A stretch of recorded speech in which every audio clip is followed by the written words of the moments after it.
Muy buenos días, queridos hermanos. Les pido que abran sus Biblias, por favor, en el libro de Efesios.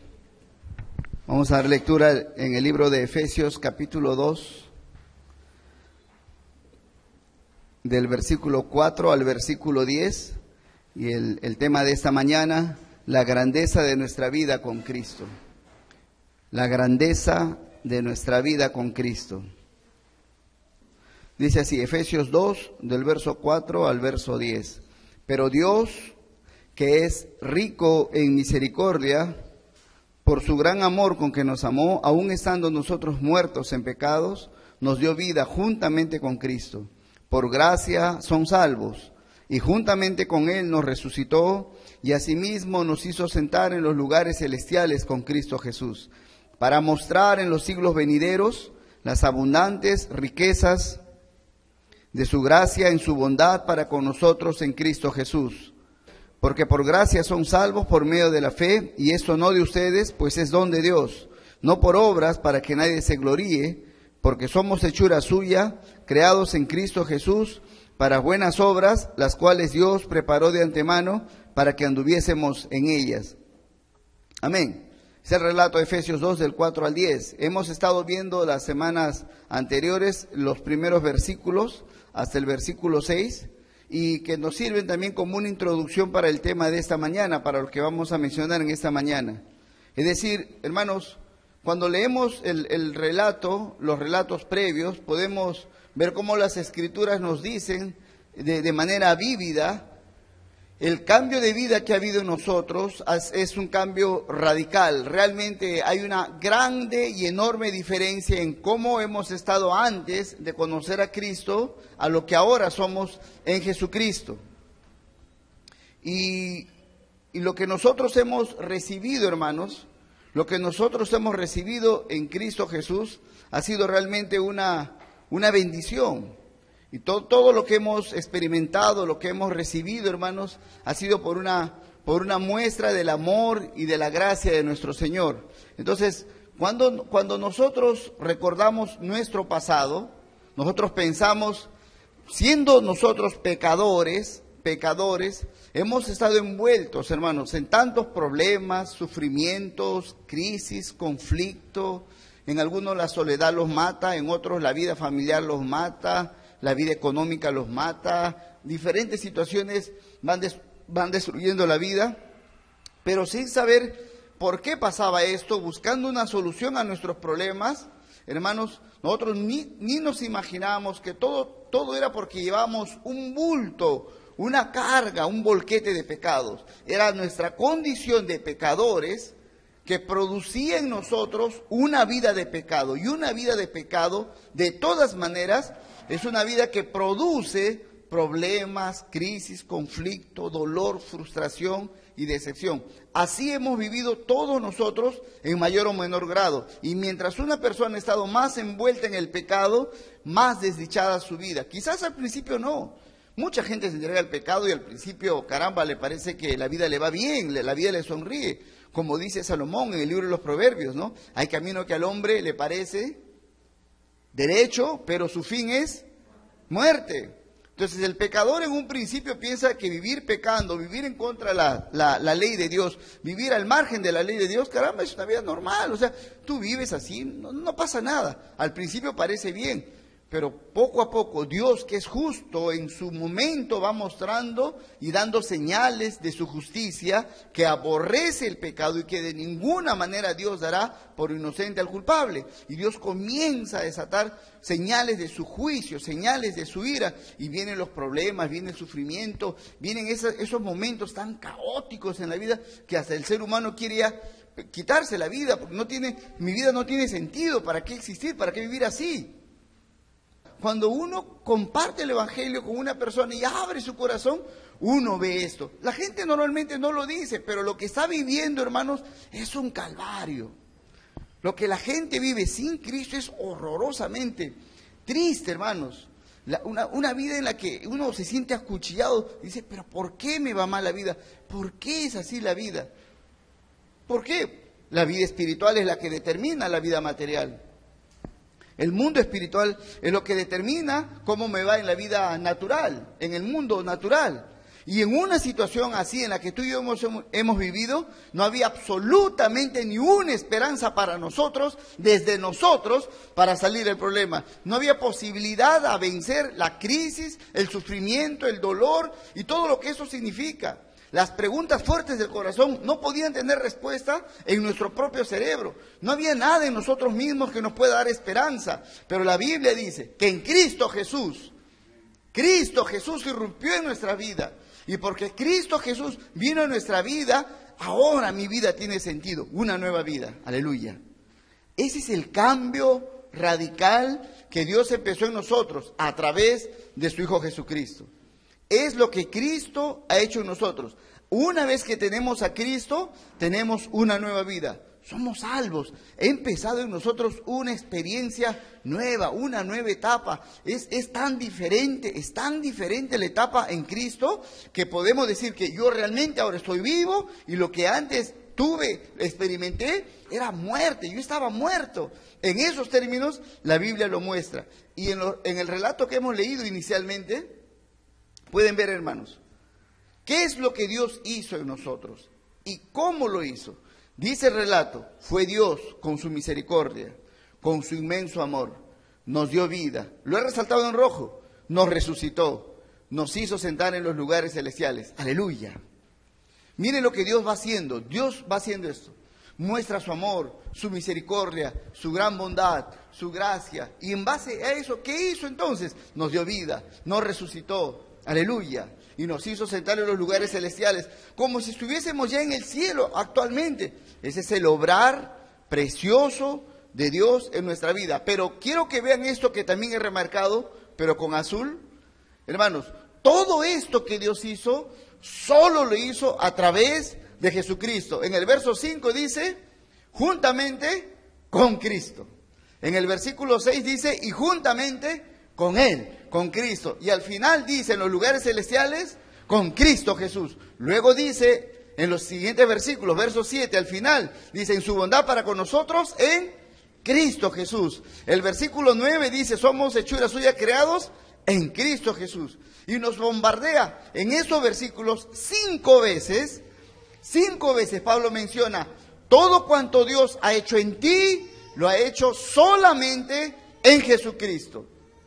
Porque, hermanos, Jesús contó una parábola de la vid. Dijo, yo soy la vid verdadera y ustedes son los pámpanos. Mi Padre es el labrador.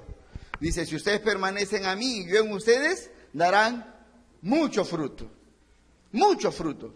Pero separados de mí, nada podéis hacer. Hermanos, con Cristo, miren todo lo que se nos abre como posibilidades. Todo, no solo una vida diferente, una vida eterna en los cielos con Dios, no como un ángel, sino como un ser hijo de Dios en los lugares celestiales sentados con Jesucristo. Pero hermanos, sin Cristo, nada. Sin Cristo la vida es un vacío, como un pastor decía. Si quitamos a Jesucristo de nuestras vidas, si quitamos a Cristo el Evangelio, es como quitar el sol, es como quitarle al verano el sol. No hay nada, no hay nada. La vida es vacía, es tétrica, es fría sin Jesucristo. Todo cuanto el hombre pueda lograr, y es más, todo lo que Dios pueda darnos, si no tenemos a Jesucristo, es vacío. Los hombres pueden lograr grandes cosas, hombres y mujeres, desarrollar grandes empresas, grandes negocios, grandes proyectos. Sin Cristo es un castillo de naipes, es un castillo de arena. Todo se derrumba en el tiempo de Dios. Solo una vida permanece en el tiempo, una vida que ha sido construida en la roca que es Jesucristo. Aleluya. Por eso el énfasis y la incidencia que el apóstol Pablo da, esta nueva y preciosa vida que Dios nos ha dado, nos ha venido por Jesucristo. Es nuestro tesoro, hermanos, Jesucristo. Pero la comunión con el Hijo de Dios, la comunión, la relación con Jesucristo, para nosotros lo es todo. ¿Por qué? Porque en Él está todo. Sin Él no hay nada. Una religión sin Cristo es cascarón. Pero nosotros, si caminamos con Cristo, hermanos, estamos caminando verdaderamente con la vida que Dios ha venido a darnos. Pero hermanos, toda esta gloriosa obra de Dios en nosotros, todo ese poder que Dios desplegó para resucitarnos de entre los muertos, todo el poder que Dios obró en nosotros para hacernos resucitar y darnos vida nueva con Jesucristo, ¿para qué? Hay un propósito, hay un para qué, hay una enorme inversión que Dios ha hecho, hermanos, en su proyecto, en el plan de salvación, en tu vida. Hay algo grande que Dios ha hecho en ti. Te salvó, te justificó, te regeneró, te ha hecho ser nueva criatura, hijo de Dios. ¿Para qué? Hay un para qué, y el relato nos muestra en los versículos que hemos leído, en los relatos que hemos leído, en el versículo 7, dice, para mostrar su gracia, y en el versículo 10 otra vez figura la palabra para buenas obras, las cuales Dios preparó. Hay una expresión paralela allí, está separada, pero es una expresión paralela y que tiene que ver con lo mismo, Es decir, la primera expresión que da el apóstol Pablo en el verso 7, dice, ¿para qué Dios nos dio vida? ¿Para qué Dios nos ha dado vida con Cristo? ¿Para qué Dios nos hizo resucitar y nos ha dado autoridad para reinar con Cristo desde los cielos? ¿Para qué? Para mostrar su gracia, para que en nosotros se muestre su gracia. Pero esa idea se completa, hermanos, esa idea se llega a término en el versículo 10, cuando dice que Dios nos ha hecho y nos ha creado en Cristo para buenas obras. Lo que quiere decir, si juntamos las dos ideas del verso 7 y el verso 10, es que es a través de las buenas obras que tú hagas en Cristo que puedes mostrar la gracia de Dios. Otra vez, es a través de las buenas obras, no las cosas que yo caprichosamente quiero hacer, sino las buenas obras que Dios planeó de antemano, desde la eternidad. Las acciones que Dios ha planeado que yo haga, es a través del hacer estas buenas obras que yo voy a mostrar la gracia de Dios en mí, que soy una nueva criatura. Entonces, hay obras gloriosas, preciosas, trascendentes, que Dios tiene escritas en su libro para ti y para mí. Y son a través de esas acciones, de esas obras, que tú vas a mostrar la gracia de Dios en ti. Fuera de estas obras, así tú hagas otras obras grandes, importantes, son tus propias obras, no muestran su gracia. Porque cualquier obra, aun sea buena que nosotros hagamos, nunca llega a ser agradable a Dios, por cuanto las obras del ser humano están manchadas con el pecado. No son agradables. No importa si alguien me invita un vaso de agua con buena intención, pero si en ese vaso de agua hay una mosca, es asqueroso para mí, no puedo tomar esa agua, es asqueroso, lo boto. Si está la mosca y nadando todavía, no puedo tomar. Pero dice, pero pastor, fue con todo mi corazón que te tiro el agua. Pues es asqueroso. Las buenas obras gloriosas, grandes, magníficas que el hombre ha hecho sin Cristo son asquerosas delante de Dios. Por ejemplo, el que construyó el hotel más caro del mundo, que está en Arabia, entre los países de los árabes, que hacen hoteles fastuosos, fascinantes, multimillonarios, el ingeniero que hizo el diseño y que dirigió toda esa obra, cuando se presente delante de Dios, imagínense que fuera cristiano, ¿ya? Y entra al cielo, cuando vea la ciudad santa, la Nueva Jerusalén, y recordará lo que hizo aquí, ese hotel, dirá, ese hotel era como una choza, era como un muladar frente a esta ciudad que edificó Dios. Las obras más grandes que alguien puede hacer con sus propias fuerzas, pero sin Cristo, nunca llegan a ser agradables a Dios. Pero ahora que estamos en Cristo, hermanos, tenemos el gran privilegio de que hay obras que podemos realizar y son sumamente agradables a Dios. Y no solo son sumamente agradables a Dios, Dios da testimonio de esas obras. Por ejemplo, cuando leemos en el libro de Hebreos, En el libro de Hebreos, capítulo 11, ustedes saben que es el capítulo de la fe, del verso 32 en adelante dice así el apóstol, hablando de todos los hombres y mujeres de fe, Hebreos 11, 32, en adelante dice, ¿y qué más digo? Porque el tiempo me faltaría contando de Gedeón, Barak, Sansón, Jefté, de David, así como de Samuel y los profetas, o sea, hombres y mujeres, muchos, muchos, muchos. Dice, que por fe conquistaron reinos, hicieron justicia, alcanzaron promesas, taparon bocas de leones, apagaron fuegos impetuosos, evitaron filo de espada, sacaron fuerzas de debilidad, se hicieron fuertes en batalla, pusieron en fuga ejércitos extranjeros. El verso 36 dice, otros experimentaron vituperios, azotes, y a más de estos prisiones y cárceles, fueron apedreados, aserrados, puestos a prueba, muertos a filo de espada, anduvieron de acá para allá errantes, cubiertos de pieles de ovejas y de cabras, pobres, angustiados, maltratados. Y el verso 38 finaliza y dice, de los cuales el mundo no era digno. Era gente demasiado honorable.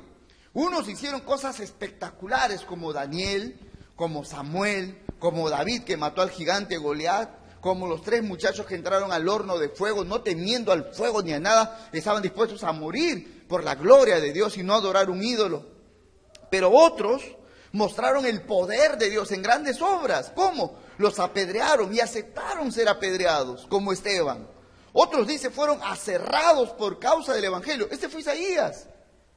Una y otra vez fue a predicar un mensaje duro al rey y el rey lo mandó matar. Y sabiendo Isaías que lo podían matar, dio su último mensaje y el rey Manasés lo mandó cortar en pedazos estando vivos. Y esto dice Hebreos 11, algunos fueron aserrados, cortados, pero murieron así, hermanos.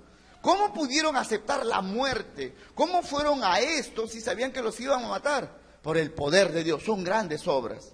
Otros vivieron, dice, como errantes, como Juan el Bautista, hermanos. Juan el Bautista no era un hombre pobre. Era el hijo del sumo sacerdote, hijo de un gran sacerdote.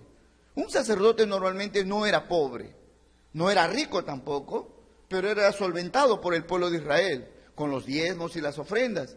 Pero este hombre, el único hijo de Zacarías, pudo haber vivido bien, tener su casa, su chacra y vivir bien. No fue sacerdote Juan Bautista, pero vivió como un mendigo, hermanos.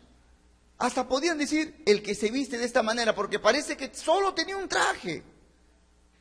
Así vivió Juan Bautista, caminando como errante por los desiertos, por las cavernas, por los huecos, las cuevas de la tierra. ¿Y qué hacía ese loco, ese demente, medio calato? Solo hacía una cosa, orar y prepararse para el día en que Dios le iba a decir, ahora Juan, sal y vete al Jordán y llama a mi pueblo al arrepentimiento, porque ya vino el Mesías. Juan solo esperaba eso, y hasta casi los 30 años de su vida, así vivió Juan, así vivió este hombre, vivió como un loco, y eso dice el relato, hermanos, vivieron como, dice, errando, por aquí, por allá, dice, vestidos de pieles de ovejas, y no tenían una ropa de tela elegante, pudiendo haber vestido elegantemente. Juan vivió como un menesteroso, porque lo único que deseaba Juancito era prepararse él espiritualmente bien, para luego predicar el mensaje de arrepentimiento y que el camino quede listo para Jesucristo el Salvador. Miren esas obras, hermanos, obras. Hombres pudieron haber escapado, pero aceptaron la muerte.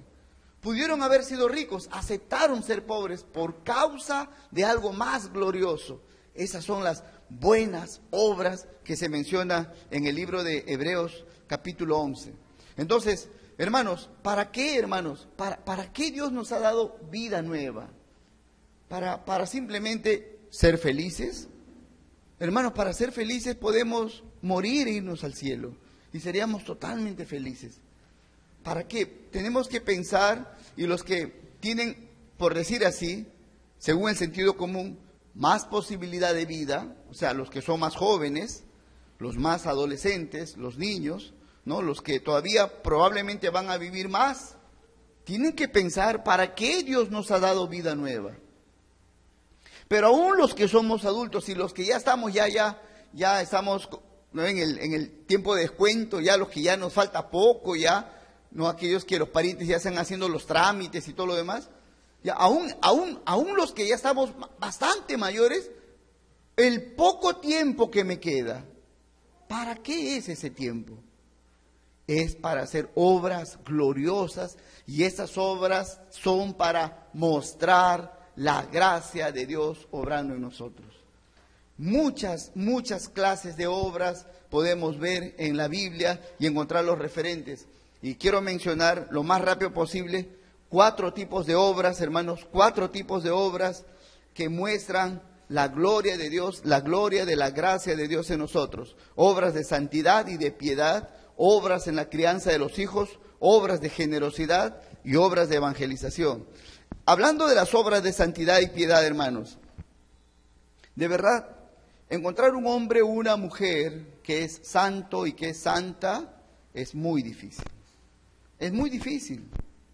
Como una pregunta similar encontramos en Proverbios 31. Dice, mujer virtuosa. ¿Han leído esa pregunta? Proverbios 31. ¿Y cuál es la respuesta? Ah, sí, es otra pregunta. A esa pregunta, no, esa frase, mujer virtuosa, ¿quién la hallará? Dice, ¿no? ¿Quién la hallará? Es muy difícil. Pero hay, sí hay, pero búscala bien. No es que, la primera del barrio. No. Date tu tiempo, porque no es fácil. Igual, hombre santo, mujer santa, ¿quién los halla? Son tan pocos, hermanos.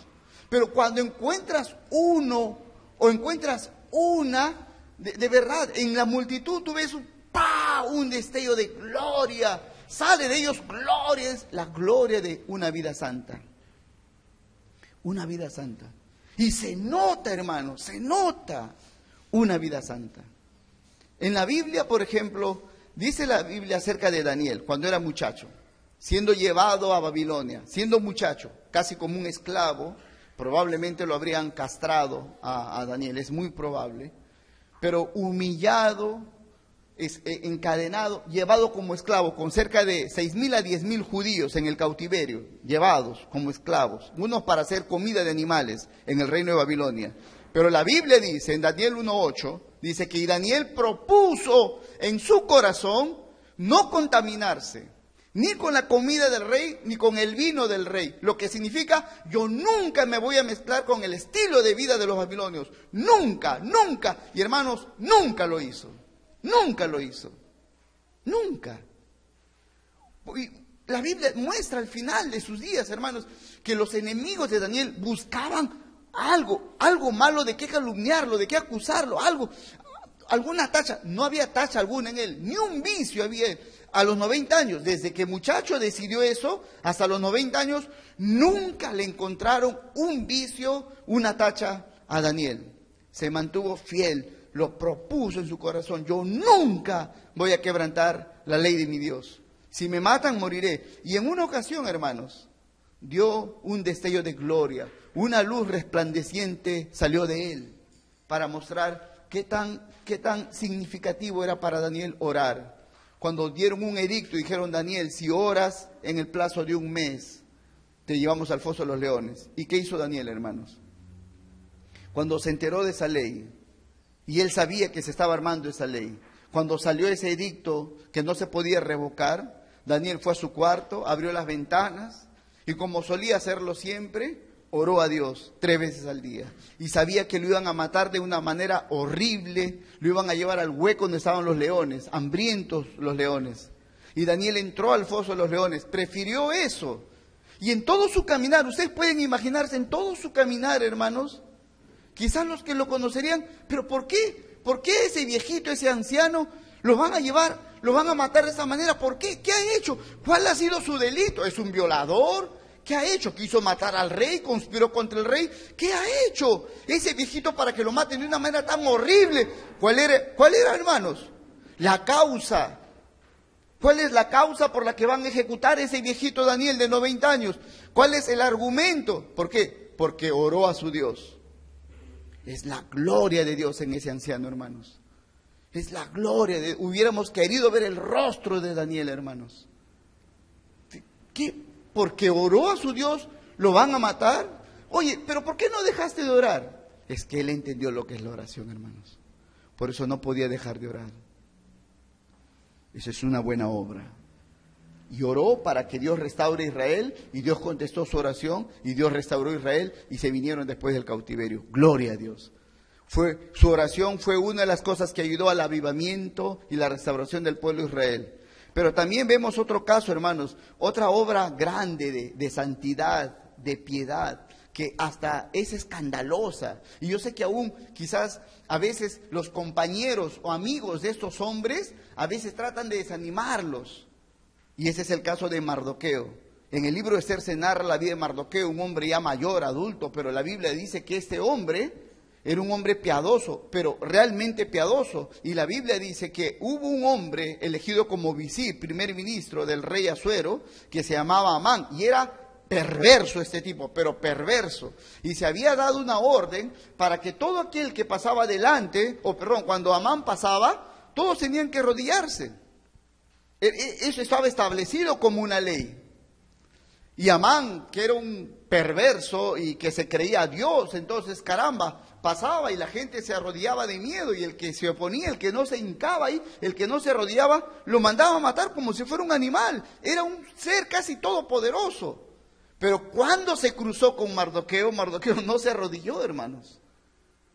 Era un encuentro de dos hombres poderosos, solo que Amán tenía la apariencia de poderoso, pero Mardoqueo era poderoso, pero su apariencia era débil.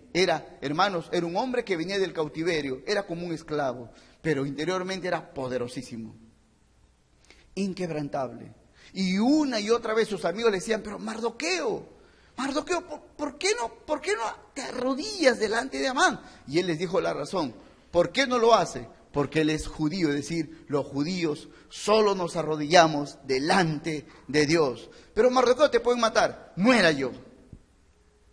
Una buena obra, hermanos, una buena obra. Hermanos, nosotros, cuando tenemos momentos en el trabajo, donde estudiamos, donde estamos, hermanos, tenemos situaciones a veces un poco conflictivas por causa de nuestra vida piadosa. Y el enemigo está al acecho, hermanos, al acecho, para ver si claudicamos, para ver si nos rendimos, para ver si cedemos. Y a veces hay actividades que son netamente religiosas, en el trabajo, en la empresa, en el colegio, en diferentes lugares. Y uno se siente presionado, que si no lo haces, y viene la presión. Yo recuerdo conversando con una profesora que era cristiana.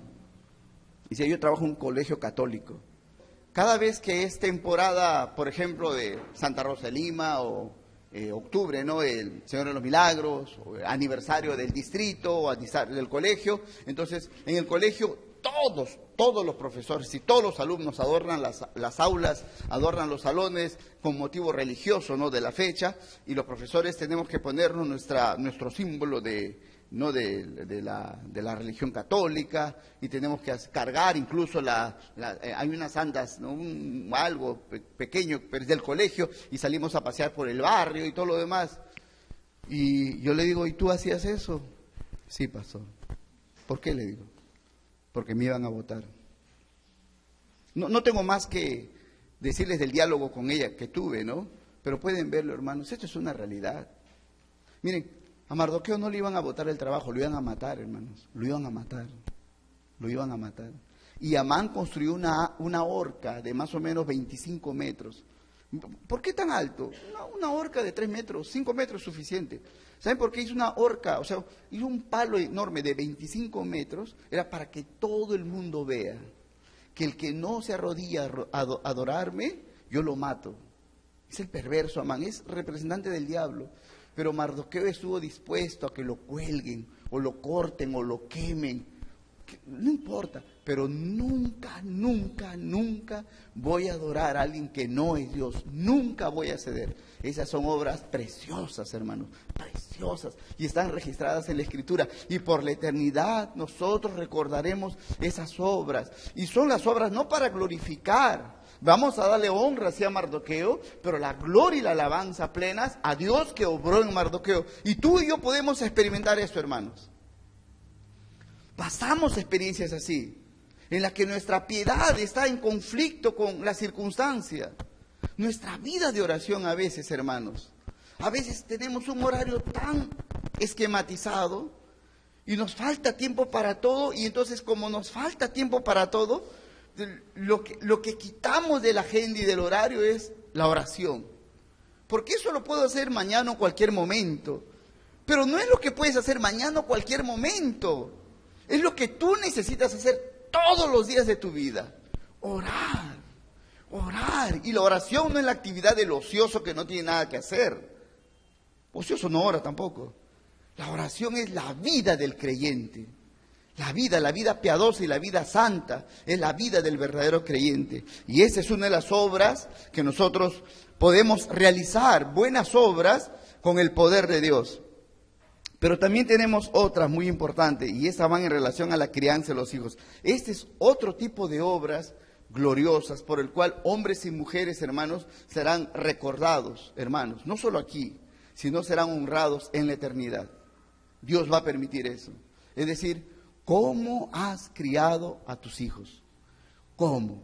En la clase de la escuela dominical, tratando el tema de las familias y la importancia del matrimonio, les mencioné la comparación que se hizo en una investigación de dos familias, la de Jonathan Edwards y la de Max Hughes. Un hombre santo de Dios y un hombre ateo, borracho y ladrón. Y la descendencia de Jonathan Edwards le trajo tanto, pero tanto beneficio a la iglesia y al mundo. Yo todavía leo la biografía de Jonathan Edwards. Yo las cosas que se dicen de él todavía las escucho constantemente. El tipo vivió en el año 1703 nació. Es bendición. Su vida, su familia es bendición. Pero criaron a sus hijos ellos en bendición, pero la otra familia fue un desastre.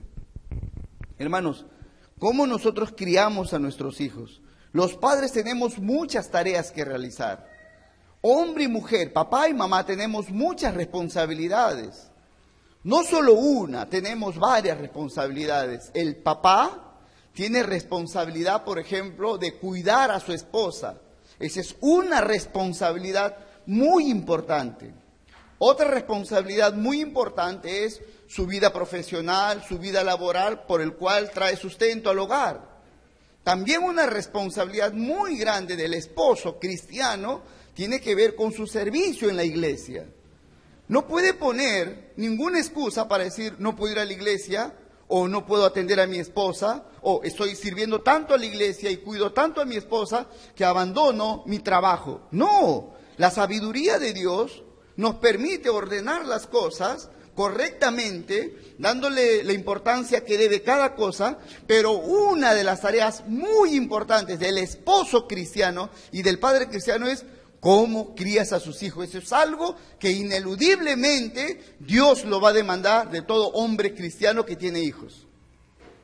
Es algo a lo que nunca podremos escapar el día que estemos delante de Dios. ¿Cómo criaste a tus hijos?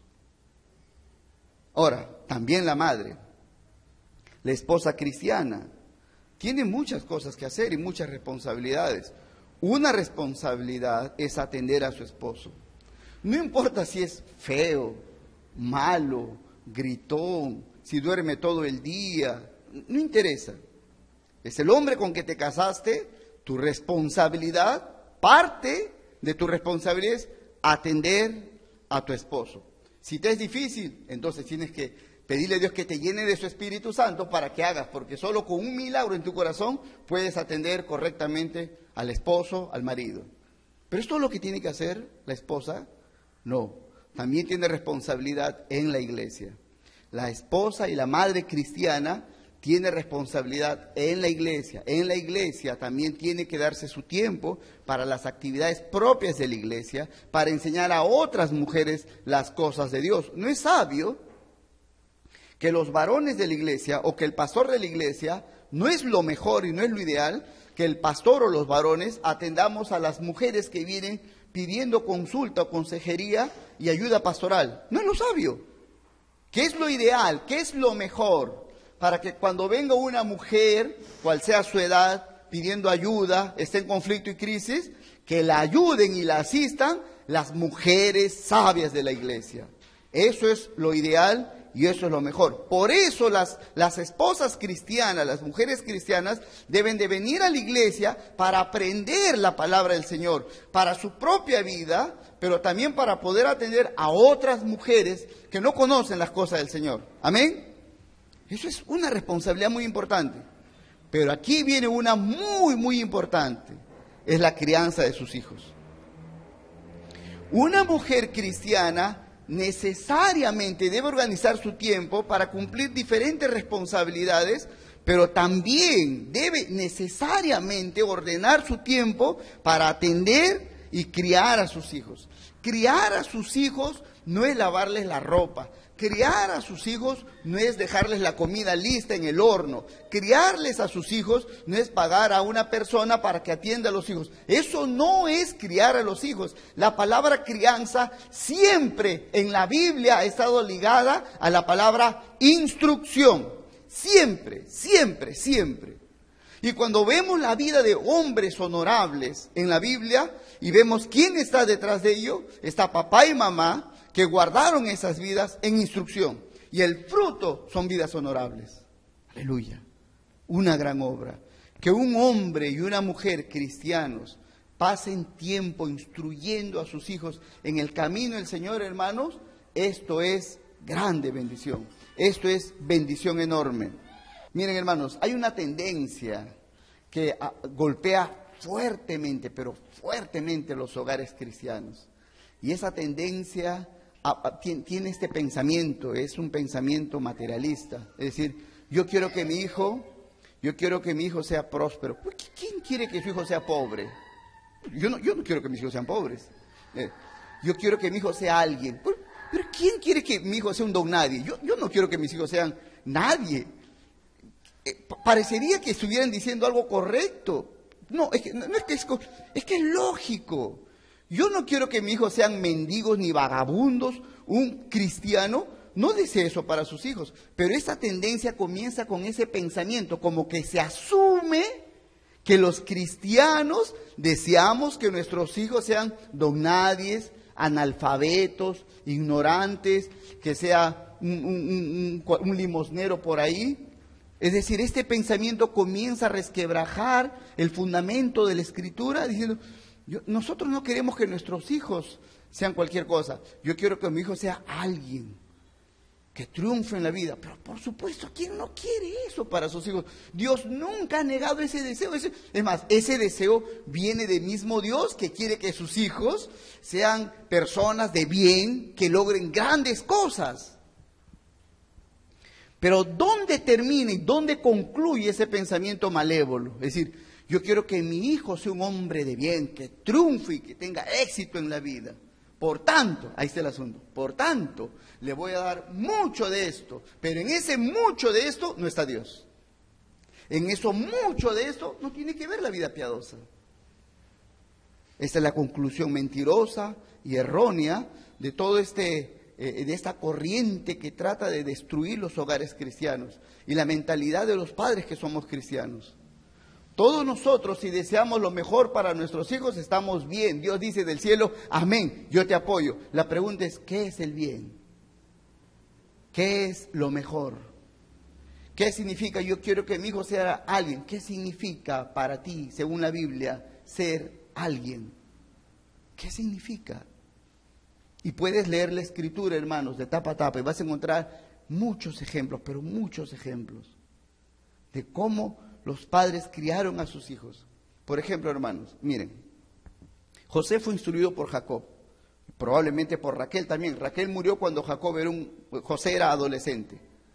Nace su hermanito Benjamín y ¡pum!, muere su mamá Raquel. Es decir, el poco tiempo de adolescencia que le quedó antes de que sea vendido a Egipto, fue criado solo por su papá. Pero desde niñito, Jacob crió e instruyó junto con Raquel a su hijo José. Jacob nunca en su sueño más alucinante, jamás se imaginó que su hijo sería gobernador de Egipto. Jamás. Todos sus hermanitos, los hermanos mayores de José, eran ganaderos. Jacob era ganadero, su papá Isaac era ganadero, el abuelo Abraham era ganadero. ¿Cuál era la posibilidad profesional, vocacional en la que instruyó Jacob a José? Ganadero, pastor de ovejas. Pero es que eso no era lo trascendente, hermanos. Jacob instruyó a su hijo en la vida piadosa, lo cuajó de tal manera, le dio un alto calibre, hermanos, pero el hombre era inquebrantable en su vida santa, Josecito. Por eso es que cuando de pronto, ¡pa!, el muchacho desaparece y parece que ha muerto, pero no había muerto y está en Egipto. En Egipto puedes ver la gloria que salía de José. Cuando la esposa de Potifar lo seduce, lo quiere corromper, y José nunca acepta. Día a día estaba al acecho, está loca, y José no se quebrantaba. Y José dijo estas palabras: ¿cómo yo podría hacer este grande mal y pecar contra Dios? Nunca. Y prefirió ir a la cárcel.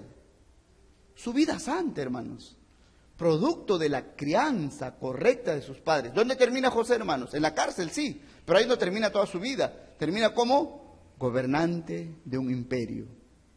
La envidia de muchísimos, miles de jóvenes. A los 30 años, José llegó a ser el hombre más importante de un imperio. Era el primer ministro. Pero no lo prepararon para ser gobernante, no, lo prepararon para ser santo. Y el añadido es que Dios lo colocó en un lugar de prominencia. Hermanos, nosotros no tenemos que preparar a nuestros hijos para que sean pobres. No tenemos que preparar a nuestros hijos para que sean cualquier cosa. No, nosotros tenemos que preparar a nuestros hijos e instruirlos para que sean lo mejor de este mundo, lo mejor de lo mejor. Pero ¿cómo hacemos para instruirlos en lo mejor de lo mejor? Trabajando en ellos para su vida piadosa, enseñándoles una rutina de oración, enseñándoles rutinas de lectura de la palabra de Dios. Hermanos, los israelitas a sus niños les enseñaban lo que era el Antiguo Testamento, la Torá. Niños de 7, 8 años sabían el Antiguo Testamento de memoria, todo el Antiguo Testamento de memoria. Los musulmanes, cuando una vez hablé con un egipcio que es musulmán, él una vez me dijo esto: allá en Egipto, a los 6 años ya sabemos todo el Corán, de memoria. ¿Estás loco? 6 años, aquí a la justa estamos balbuceando coquito, y mal leído todavía. En Egipto no es una gran nación, una potencia, pero los musulmanes los enchufan, los inyectan a sus hijos de esa manera. A los 6 años ya debe saber de memoria el Corán. Pues ¿de dónde jalaron ellos esto, hermanos? Los israelitas instruían hombres y mujeres a sus hijos.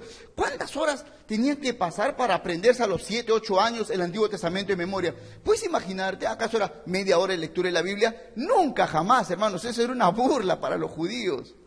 Los niños pasaban horas y horas y horas leyendo, repitiendo, llenaban las paredes con versículos de las Escrituras, en los dinteles, en los frontales de las casas. Los hombres se llevaban sus filacterias, que eran unas cajitas que abrían y tenían en rollitos, tenían los versículos bíblicos por el camino. Por eso dice en Deuteronomio, dice: y le repetirás estas cosas a tus hijos. Es decir, hijo, vamos al campo, vamos a ordeñar las vacas, vamos a sembrar aquí. Y se iban al campo y en el camino el papá sacaba su filacteria, sus cajitas, sacaba plum, su cajita, plum, un versículo, aprende ese hijo de memoria. Y le iba explicando, y en el camino, a la ida, a la vuelta, al bañarse, al comer. Por eso sabían eso, hermanos. La instrucción no es cosa fácil, hermanos. De verdad, un padre cristiano, una madre cristiana quiere ver a su hijo adolescente, joven, honorable, es como morir. Tu vida muere y ahí acabas tu vida. Te consume tiempo, energía. Pero cuando veas a tus hijos entregados a la obra de Dios, puedes desear morir porque estás feliz, te has realizado. Y no tienes la preocupación de esta pregunta: ¿qué será de mi hijo? Si sigue así, ¿dónde irá a parar? Nunca tendrás esa pregunta en tu mente, nunca, jamás, ese sentimiento penoso en tu corazón. Al contrario, la alegría: ¿cómo Dios va a usar a mi hijo, mi hijita? Dios la va a usar, gloria a Dios. Aleluya, hermanos. Grandes obras. Otro caso en la Biblia, y hay muchos, hermanos, es el caso de Esther. Esther fue la hija adoptiva de Mardoqueo. Mardoqueo era un hombre que fue cautivo, llevado al cautiverio, desde Judá hasta el norte, Babilonia, y luego pasó a los persas. Hermanos, la vida fue difícil para ellos, sumamente difícil. Muchos trabajaron duro para comprar su propia libertad. O sea, había un plan de vida. O sea, lo primero que tengo que hacer llegando a Babilonia es trabajar duro, pero duro, horas extras, todo, con una meta, ser libre. Mientras no eres libre, no eres nada. No eres nada. Esa era una meta normal de muchos judíos que claudicaron en el cautiverio. Pero Mardoqueo adoptó una... No era su hija, no estaba obligado. Él pudo haber trabajado para él. Pero adoptó una niña, que era su sobrina, su prima, si no recuerdo. Y la adoptó. Y la crió. Y la Biblia dice en el libro de Esther que ella aprendió a vivir como su padre Mardoqueo la había educado. Es decir, su padre se cocinó, Mardoqueo se cocinó con la niñita hasta que fue señorita. Nunca, nunca, jamás por su cabecita, nunca por la mente de Mardoqueo pasó la idea, hijita, te voy a preparar para que seas reina. Jamás, era esclava, era esclava. Nunca se le ocurrió que podría ser, ni siquiera la secretaria de la reina, jamás, jamás. Pero ¿qué llegó a ser Esther, hermanos? Reina, reina, reina de un imperio, la reina de un imperio. Esa es la añadidura. No trabajó Mardoqueo para que su hija sea reina, no la preparó académicamente para que sea reina, la preparó para que sea una joven piadosa, santa, virtuosa, que sepa orar, que sepa interceder, que sepa honrar a Dios, que ponga a Dios en primer lugar y que ame al pueblo de Israel. Así la crió y Dios le dio una yapa, Dios le añadió bendición, la hizo reina, gloria a Dios. Nosotros los padres podemos decir, yo quiero que mi hijo sea esto, que mi hija sea aquí. Sí, pero escúchame, no es un sueño grande que mi hijo sea un gran abogado, un gran ingeniero, que mi hija sea médico, que sea cardióloga, que haga grandes operaciones. Eso no es un gran sueño, hermanos. Y no es que tampoco eso sea malo, no. Nuestro sueño es que nuestros hijos estén en las cosas de Dios, involucrados en las cosas de Dios, que aprendan a orar, que tengan en honor la palabra de Dios, que si van a ir a estudiar a un lugar, que lleven las escrituras y para que compartan el evangelio a sus maestros, a sus compañeros de estudio. Si van a trabajar, que en el trabajo sean como José, como Daniel, que den gloria a Dios antes que a su jefe, que honren a Dios antes que al dueño de la empresa. Para eso los tenemos que preparar, hermanos. Esa es una vida realmente, hermanos, honorable, y esa es una obra grande, la crianza de los hijos en el temor de Dios. Yo recuerdo el testimonio de una señora cristiana, hace muchos años la conocí en el colegio, y ella me contó esto. Me dijo, profesor, me dice, mi hijito cuando estaba en primaria, desde niñito, amaba la iglesia. Lindo, pero era un ángel, mijito. Era el niño más precioso. ¿Cómo le gustaba su escuela dominical? Llevaba su Biblia, daba su ofrenda, feliz en la iglesia. Tenía su Biblia, excelente cristiano. Y yo lo vi con potencial a mi hijito, porque era muy hábil. Siempre en la iglesia sobresalía. Entonces dije, quiero que esté bien preparado. Y lo sacó de un colegito de barrio y lo puso en el colegio Trilce, para que triunfe en la vida. Le desgració la vida. Yo lo conocí a este niño, yo lo conocí a este ya no niño, joven, cuando llegó a quinto de secundaria. Llegó a quinto de secundaria al colegio. Y hablé con él, porque la mamá me pidió que hablé con él. Ese chico me decía, profesor, Dios no existe. La religión es una estupidez, nos han engañado. Yo lo miré, pero con pena. En poco tiempo, ese colegio le robó la piedad que los padres habían logrado apenas en ese muchacho. Le robó. Yo le dije después a su mamá, señor, usted cometió un error gravísimo. Tú confundiste la buena educación con la propaganda. Te equivocaste, le digo. No que ese colegio sea malo y que no pongan a sus hijos en esos colegios. Lo que quiero decir es que tú pensaste que la preparación académica era lo más grande que tu hijo necesitaba. Tú debiste seguirle dando piedad, hasta que termine su vida de adolescente. En el colegio donde estaba. Y cuando llegue a la edad madura de la adolescencia, con una vida fuerte, piadosa, hubiera ido al peor colegio, a un colegio en el infierno, y ahí se hubiera mantenido santo, pero le destruiste la adolescencia. Lo metiste a un lugar donde le quitaron la idea de Dios, el amor de Dios. Hermanos, para nosotros es muy importante, los que somos padres. Hermanos, tenemos la oportunidad de hacer una gran obra. Y es una obra que Dios nos va a demandar. Como padres, tenemos nosotros, hermanos, la responsabilidad de criar e instruir a nuestros hijos en el temor de Dios. Padres, hagan tiempo para criar a sus hijos. No encarguen esto a nadie, porque un día Dios no lo va a demandar de ese alguien, sino de ti y de mí. Dios nos va a demandar cuánto tiempo invertiste por tu hijo, porque las demás obras que suplantaron esto no le importarán en lo absoluto a Dios, en lo absoluto. Y tenemos la gran bendición, hermanos, de mostrar en nuestros hijos el poder y la gracia que Dios está obrando en nosotros. Rápidamente, hermanos, una tercera obra que podemos mostrar la gracia de Dios es una obra de generosidad. En palabras de nuestro Señor Jesucristo, esto tiene que ver con el hacer tesoros en el cielo y no hacer tesoros en la tierra. Dios nos provee a todos porque Dios es bueno, amén.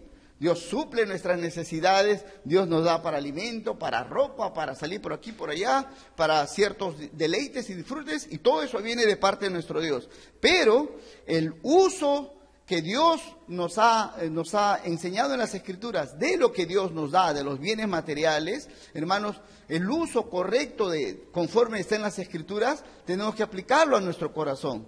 No podemos seguir la corriente de este mundo.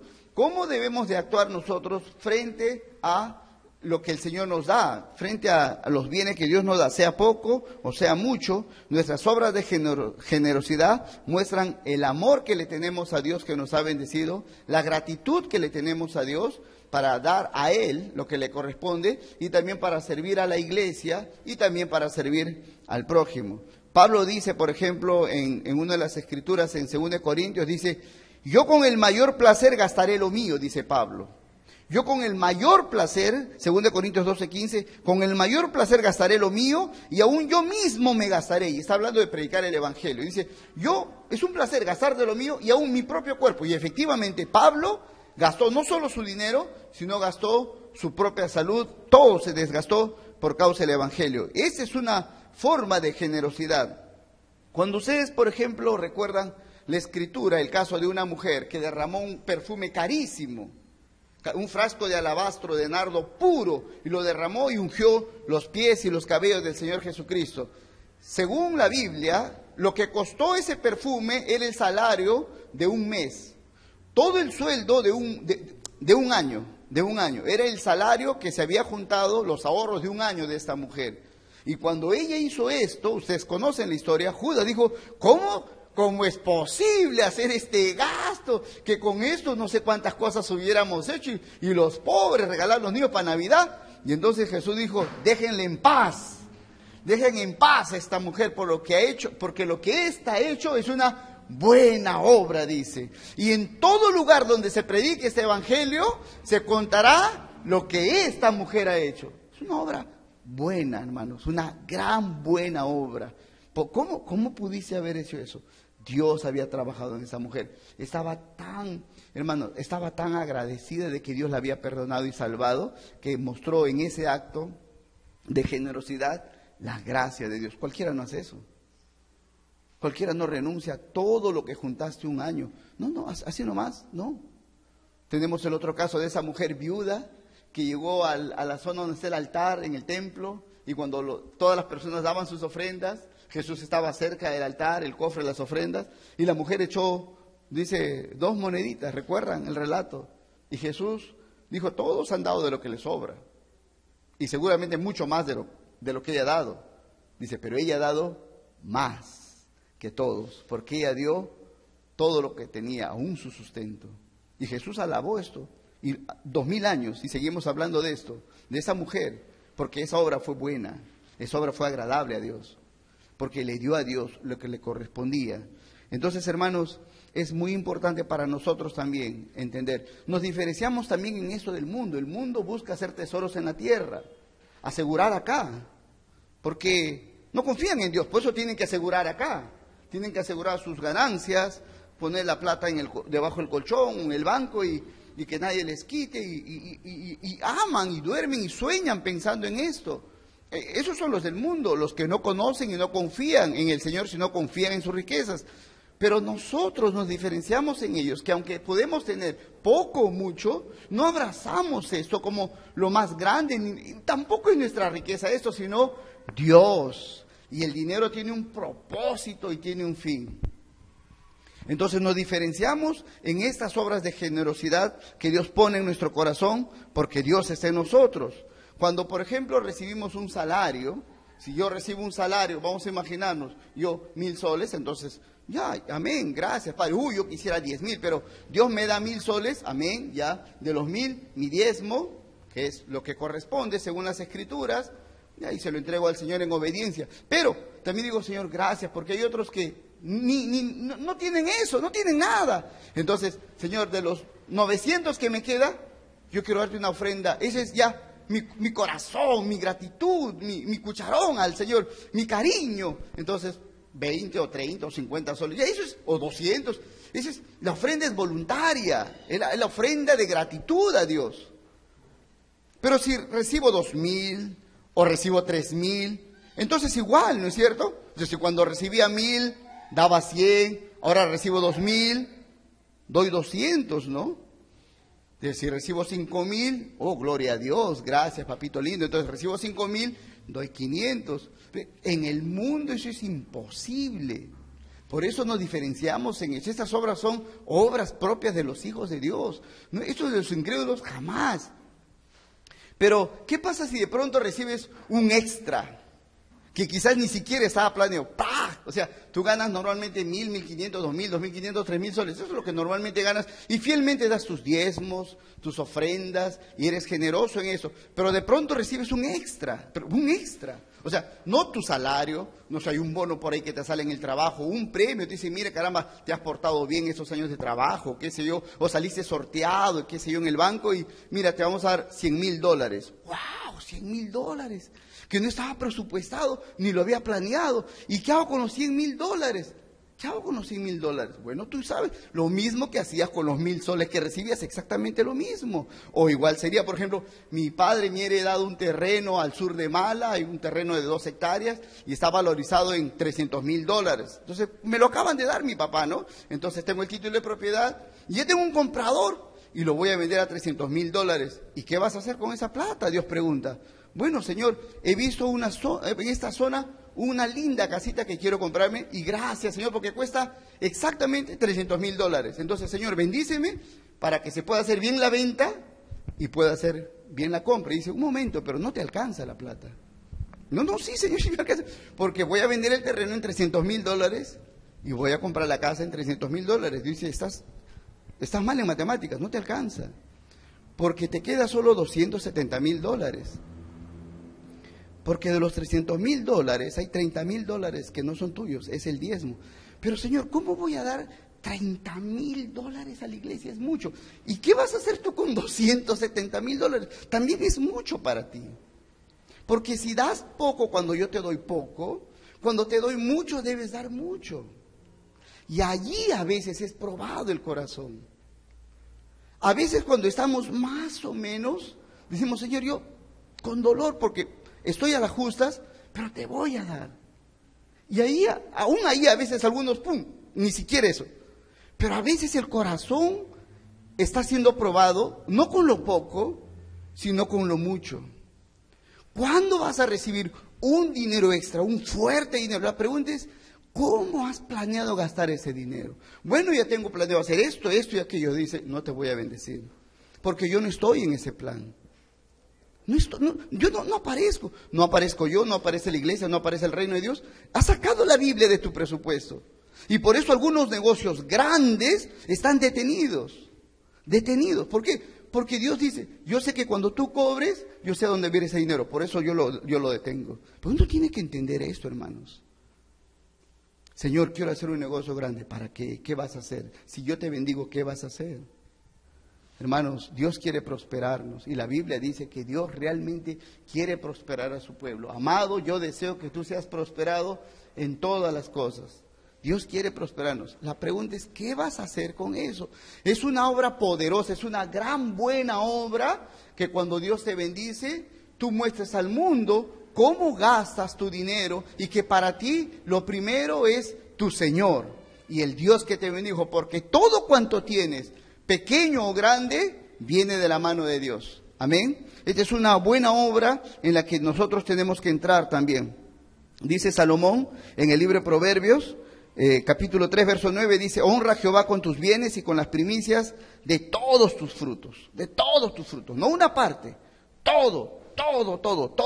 No lo que recibo de cuando en cuando, sino todo, los extras, todo lo que Dios me da, me hace encontrar. De todo lo que Dios me da, debo de honrar a Dios, completamente, de todo lo que Dios me da, porque todo lo que yo llego a tener es de Dios y viene de Dios, y debo con eso honrar al Señor también. Y lo último, hermanos, otro tipo de buenas obras maravillosas son las obras de evangelización. Y de veras, cuando evangelizamos, hermanos, estamos haciendo una obra preciosísima. Esa es la muestra más grande del amor al prójimo.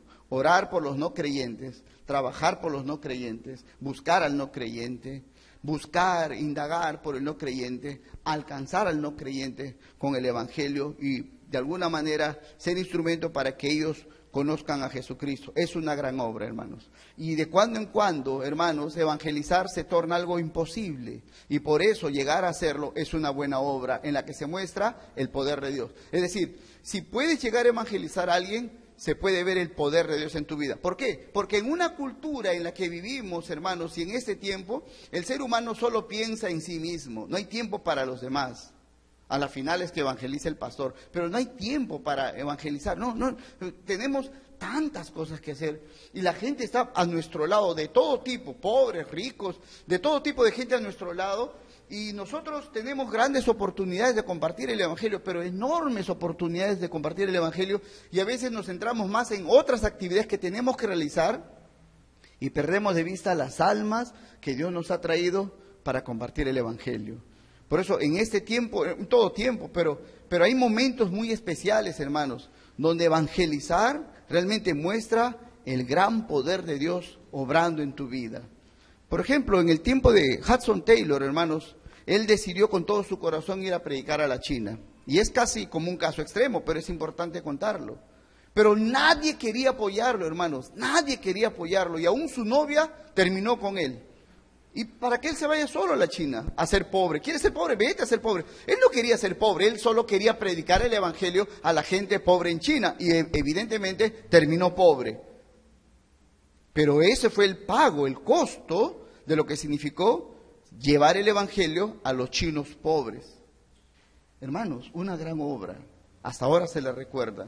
China, siendo un país que no acepta las verdades de Dios, el gobierno chino hace algunos años dio un reconocimiento a Hudson Taylor, el mejor inglés que llegó, el mejor extranjero que llegó a China y le dio tanto beneficio a la nación china, a Hudson Taylor, un joven inglés, misionero. Claro, eso fue mucho después, pero en su tiempo lo querían matar. Hermanos, compartir el evangelio a veces se convierte en una pelea tan grande en la que puedes perder tu vida. Eso es una gran obra. Compartir el evangelio a veces te hace romper con tu familia. Cuando tú estás con la familia, la esposa, el esposo, los hijos, los parientes, los que viven contigo, y en un momento dices, ya, pero un ratito, pues ya, apaga el volumen, apaga la tele, pues ya un ratito, déjeme compartir la palabra. Ah, ya comenzaste con tu tontería, vete a tu cuarto, oye, suelten al perro. Y ahí te das cuenta, ahí te das cuenta. Si como con ellos están felices. Si partimos la torta, estamos felices. Si ponemos musiquita, estamos felices. Pero vamos a leer un ratito, déjeme 5 minutos leerles la palabra de Dios. Lárgate de acá, ahí te das cuenta. Es difícil evangelizar, pero si lo haces, se mostrará que hay poder de Dios en ti. Si dices, ya, pues ya está bien, no se molesten, pues ya, otro día les hablo, no has mostrado la gracia y el poder de Dios.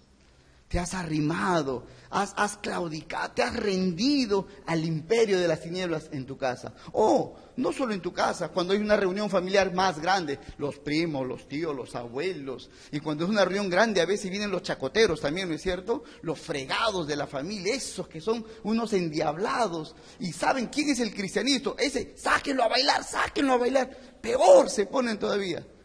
Allí tienes que pensar si vas a ir, tienes que pensar bien si vas a ir, porque si vas a ir, una de dos, o vas a salir burlado, insultado y avergonzado, o sales en victoria, también burlado, insultado, pero habiendo predicado el Evangelio,